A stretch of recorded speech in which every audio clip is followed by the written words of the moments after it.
Hi, Bother Brigade. Here's what's bothering me today. It's getting kind of late, and while I'm still sick, I was hoping to do like a family thing to low intensity, and I'm not sick with COVID. And took enough COVID tests to find that out.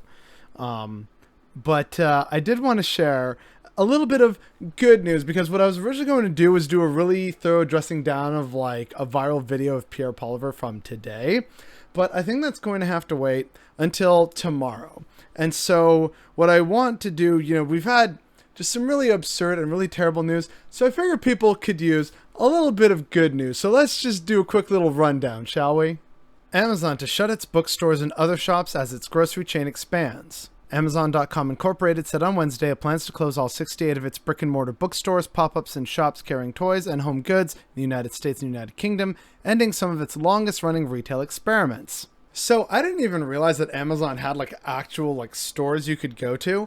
But it shows that in a way this is kind of good. The still hard scrabble kind of individual little local bookstores have still managed to survive over the course of this pandemic, whereas Amazon has decided to cut these things loose. So the fact that Amazon isn't further and further into our lives, while not exactly, a huge win per se, I'd say it's still a positive development. It's something we should still take as some form of enjoyment and laugh at Jeff Bezos. And this next story is something I absolutely love. I absolutely love it because Maxime Bernier, the super proud Je suis Mad Max, the guy who's leading the PBC, he's unafraid, not afraid of mask mandates.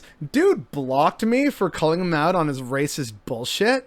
And apparently, we got to talk about that a little bit today because Bernier loses defamation fight against columnists who called him racist. Maxime Bernier tried to sue a journalist who correctly, like they did and I did, and no doubt many others have pointed out, the dude is actually racist. In fact, he comes with a ton of receipts for this. And so a judge basically said, yeah, no, you're pretty racist, Maxime Bernier. And so he lost the defamation suit, which means it is now perfectly 100% okay to absolutely go out there and just hound Maxime Bernier for the racist that he is, because he can't sue you for defamation now. Isn't that actually just unironically great? And then the last bit of news also from here in Canada is about some aspects of the Trucker Freedom Convoy. To the best of my knowledge, Pat King has still been denied bail. Recently, Tamara Litch is in the news because she was denied bail again. There's a whole silly thing. I might cover more of the bail stuff in a separate video maybe this weekend. But yeah, she was once again denied bail. Several other people involved with the convoy have been arrested. So, there are some positive things that have been happening. I understand they are very minor, but I figure between, yesterday's video and the video from the day before and the video from the day before that, and oh god, I think we see the pattern here. We kind of all needed a break from the terribleness and threat of nuclear apocalypse thanks to the Russia-Ukraine war.